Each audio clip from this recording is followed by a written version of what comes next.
নমস্কাৰ এই মুহূৰ্তত আহি পৰিছে কেইবাটাও গুৰুত্বপূৰ্ণ খবৰ আৰু এনে ধৰণৰ খবৰসমূহ নিতৌ চাবৰ কাৰণে চেনেলটো সাবস্ক্ৰাইব কৰি ভিডিঅ'টোত এটা লাইক কৰি দিব। এই মুহূৰ্তত জনাই আছো এটা ব্ৰেকিং নিউজ। মিয়াৰ ওপৰত বীৰত্ব দেখুওৱা নেতাসকল প্ৰকৃততে চুকৰ ভেকুলী।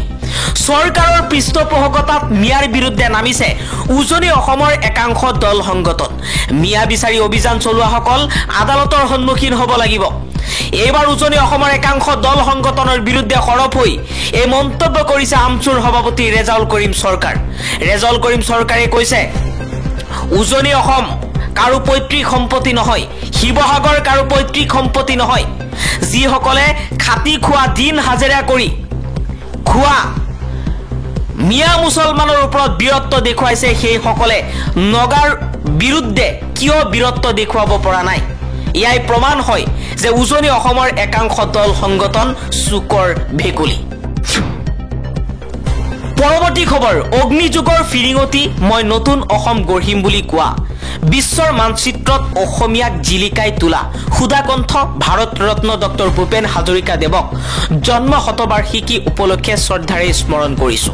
ডক্টৰ ভূপেন হাজৰিকা দেৱ আছিল একাধাৰে এগৰাকী গায়ক, সুৰকাৰ, গীতিকাৰ, সংগীত পৰিচালক, চলচ্চিত্ৰ নিৰ্মাতা, লেখক তথা ৰাজনীতিবিদ। অসমীয়া ভাষাৰ উপৰিও বাংলা, হিন্দী, ইংৰাজী আদি ভাষাতো সংগীত ৰচনা কৰাৰ লগতে কণ্ঠদান কৰিছিল ডক্টৰ ভূপেন হাজৰিকাই। গীতৰ মাজেৰে সমসাময়িক সমাজখন তুলি ধৰাত তেখেত সফল হৈছিল। তেখেত আছিল এগৰাকী বিৰল প্ৰতিবাদৰ সমাজ সচেতন শিল্পী।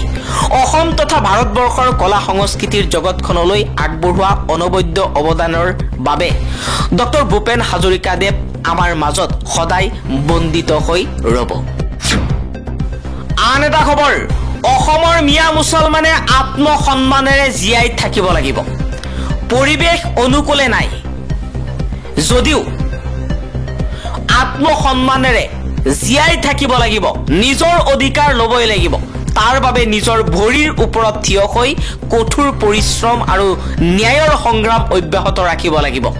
মানৱতাবিহীন চৰকাৰখনৰ বিৰুদ্ধে যুঁজ কৰি যোৱাৰ সংকল্প একমাত্ৰ মুক্তিৰ পথ। এইবাৰ অসমৰ চাৰিওফালে মিয়া মুছলমানৰ বিৰুদ্ধে চলি থকা অভিযানক লৈ আৰু অত্যাচাৰক লৈ সৰব হৈ পৰিছে ৰেজাউল কৰিম চৰকাৰ। আমচুৰ সভাপতি ৰেজাউল কৰিম চৰকাৰে কৈছে যে অসমৰ চাৰিওফালে পৰিৱেশ বেয়া হৈ পৰিছে। শাসনাধিষ্ঠ বিজেপি চৰকাৰখনে আগন্তুক 2026 চনৰ নিৰ্বাচনৰ বাবে নিৰ্বাচনী বৈতৰণি পাৰ কৰিবলৈ অসমখনত এই পৰিৱেশৰ সৃষ্টি কৰিছে। আমি সমাজ সচেতন লোকে, আমি সকলো অসমবাসীয়ে মিলিজুলি অসমখনক শক্তিশালী কৰিম।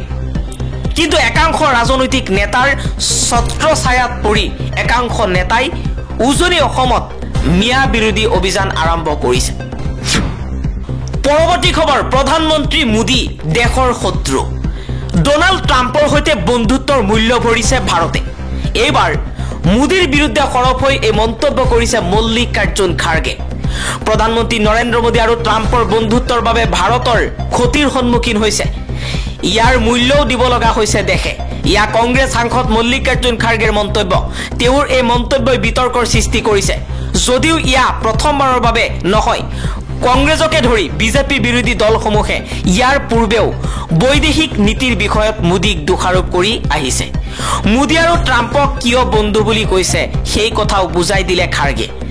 তেওঁৰ মতে দুয়োজনে ইজনে সিজনৰ নিৰ্বাচনৰ বাবে প্ৰচাৰ চলাইছিল। সেই সময়ত মোদীয়ে ইয়াৰ পৰিণতি বা ফলাফলৰ বিষয়ে অৱগত নাছিল, কিন্তু এতিয়া তেওঁ বুজি পাইছে। ৰাজ্যসভাৰ বিৰোধী দলপতিগৰাকীয়ে দাবী কৰি এই দুই ৰাষ্ট্ৰপ্ৰধানৰ বাবে ভাৰত বহু ক্ষতিগ্ৰস্ত হৈছে বুলি মন্তব্য কৰিছে। তেওঁৰ ভাষাত ট্ৰাম্প আৰু মোদী বন্ধু হ'ব পাৰে, কিন্তু মোদীয়ে নিজকে জাতিৰ শত্ৰুলৈ ৰূপান্তৰিত কৰিছে। তেওঁ দেশৰ ভাৰসাম্য ধ্বংস কৰি আছে, কাৰণ ট্ৰাম্পে বৃহৎ পৰিমাণৰ শুল্ক আৰোপ কৰিছে। এই 50% শুল্কই আমাৰ দেশৰ জনসাধাৰণৰ ক্ষতি কৰিব। প্ৰধানমন্ত্ৰী মোদীক সমালোচনা কৰি খাৰ্গে লগতে কৈছে, আপুনি নিজৰ আদৰ্শত অটল থাকক, দেশৰ জনসাধাৰণক ৰক্ষা কৰক। দেশ সকলোৰে আগত তেনে ক্ষেত্ৰত বন্ধুত্ব গৌণ খাৰ্গেই মোদীক বৈদেশিক নীতিৰ ক্ষেত্ৰত ভাৰতৰ ধাৰাবাহিক অৱস্থানৰ কথাও সোঁৱৰাই দিয়ে আন এটা খবৰ সমগ্ৰ ভাৰতবাসীৰ বাবে এটা শুভ দিন কোৰিয়াক পৰাস্ত কৰি চতুৰ্থ এছিয়া কাপ হকীত চেম্পিয়ন হৈছে ভাৰত ভাৰতীয় হকী দলটোৱে ৰাজগীৰ হকী ষ্টেডিয়ামত ইতিহাসৰ সৃষ্টি কৰিলে এছিয়া কাপ 2025ৰ ফাইনেলত কোৰিয়াক 4-1 গলত পৰাস্ত কৰি চতুৰ্থবাৰৰ বাবে খিতাপ দখল কৰিছে ভাৰতে একে সময়তে 2026 চনৰ FIH হকী বিশ্বকাপত খেলাৰ যোগ্যতাও নিশ্চিত কৰিছে ভাৰতে ফাইনেলৰ নায়ক দিলপ্ৰীত সিঙে দুটা গলেৰে সন্মুখৰ পৰা ভাৰতীয় আক্ৰমণৰ নেতৃত্ব দিয়ে পৰৱৰ্তী খবৰ এতিয়াৰ পৰা সকলোৱে বাংলা ভাষা লিখাটো বাধ্যতামূলক কৰা হৈছে অন্যথা জৰিমনা বিহা হ'ব এবাৰ পশ্চিম বংগৰ মমতা বেনাৰ্জীৰ চৰকাৰে এই ডাঙৰ সিদ্ধান্ত গ্ৰহণ কৰিছে এতিয়াৰ পৰা কলকাতাৰ সকলো সাইনবোৰ্ডত বাংলা ভাষা লিখাটো বাধ্যতামূলক কৰা হৈছে অন্যথা জৰিমনা লোৱা হ'ব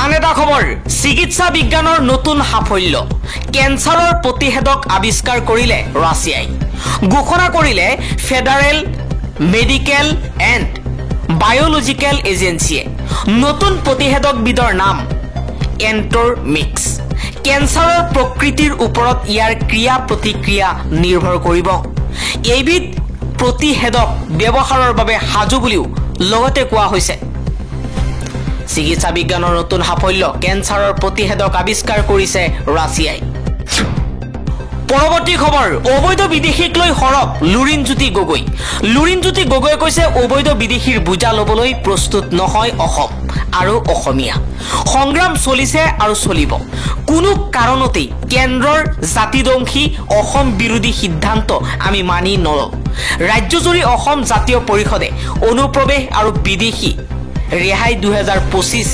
নিৰ্দেশনাৰ বিৰুদ্ধে সাব্যস্ত কৰিছে ব্যাপক প্ৰতিবাদ জাতিৰক্ষাৰ স্বাৰ্থত যুঁজ তীব্ৰতৰ হ'ব বুলি মন্তব্য কৰিছে লুৰিণজ্যোতি গগৈ আন এটা খবৰ অসমত এটা নতুন আঞ্চলিক ৰাজনৈতিক দলৰ জন্ম হ'ল গঠন হ'ল মৰাণ জনগোষ্ঠীয় দল জাতীয় গণমঞ্চ কাকো পথাৰৰ গণসমাৱেশত এই দলটোৰ আত্মপ্ৰকাশ হৈছে পৰৱৰ্তী খবৰ উন্মোচন হৈছে জ্যেষ্ঠ ৰাজনীতিক নীলমণি সেন ডেকাৰ অসমৰ প্ৰব্ৰজনৰ সমস্যা আৰু বিদেশী বহিষ্কাৰ আন্দোলনৰ শীৰ্ষক গ্ৰন্থ বিশিষ্ট বুদ্ধিজীৱী ডক্টৰ হীৰেন গোহাঁই অসম সাহিত্য সভাৰ প্ৰাক্তন সভাপতি ডক্টৰ সূৰ্যকান্ত হাজৰিকা বিশিষ্ট লেখক অধ্যাপক ডক্টৰ অখিল ৰঞ্জন দত্ত আদিয়ে উন্মোচন কৰিছে গ্ৰন্থখন